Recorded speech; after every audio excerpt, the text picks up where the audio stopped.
ಅಯೋಧ್ಯೆ. ಅಯೋಧ್ಯೆ ರಾಮ ಮಂದಿರದ ಶಿಖರದಲ್ಲಿ ಧರ್ಮಧ್ವಜಾರೋಹಣ. ವಿಶೇಷ ಪೂಜೆ ಸಲ್ಲಿಸಿದ ಪ್ರಧಾನಿ. ಅಯೋಧ್ಯೆ ರಾಮ ಮಂದಿರದಲ್ಲಿ ಇಂದು ಧರ್ಮಧ್ವಜಾರೋಹಣ ಸಮಾರಂಭ ನಡೆಯಿತು.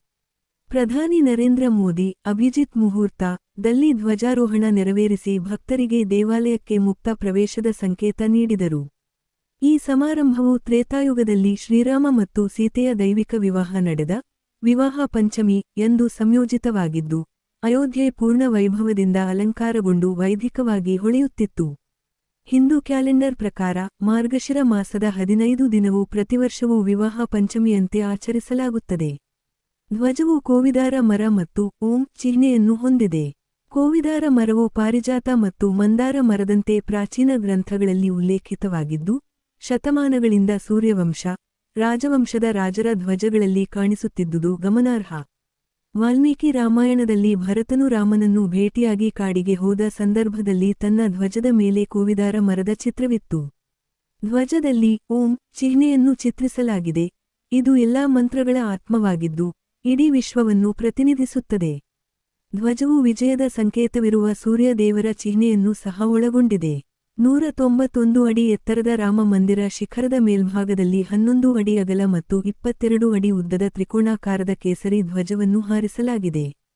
ಧ್ವಜವು 3 ಪದರದ ಗ್ರಾಮೀಣ ಮಹತ್ವದ ಬಟ್ಟೆಯಿಂದ ತಯಾರಿಸಲಾಗಿದ್ದು, 25 ದಿನಗಳ ಕಾಲ ಕೈನೇಯ್ಗೆಯಿಂದ ಕೂಡಿದೆ.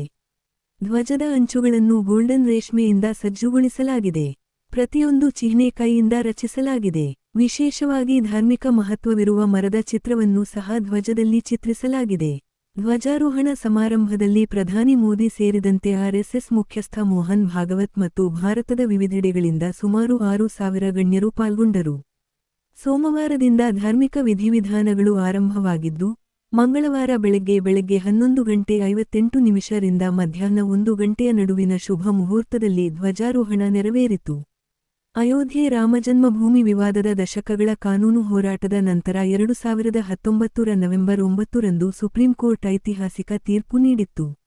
2.77 ಎಕರೆ ಜಮೀನು ಶ್ರೀರಾಮನಿಗೆ ಸೇರಿದ್ದು, ಅಲ್ಲೇ ಭವ್ಯ ರಾಮಮಂದಿರ ನಿರ್ಮಾಣಕ್ಕೆ ಅನುಮತಿ ನೀಡಿದ್ದು, ಮಸೀದಿಗೆ 5 ಎಕರೆ ಜಾಗ ಬೇರೆಡೆ ನೀಡುವಂತೆ ಆದೇಶಿಸಿತ್ತು.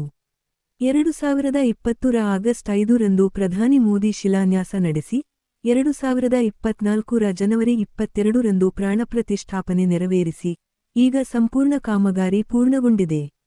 ವರದಿ ಗಿರಿಧರ್ ಕೊಂಪುಳಿರ, ಕೊಡಗು.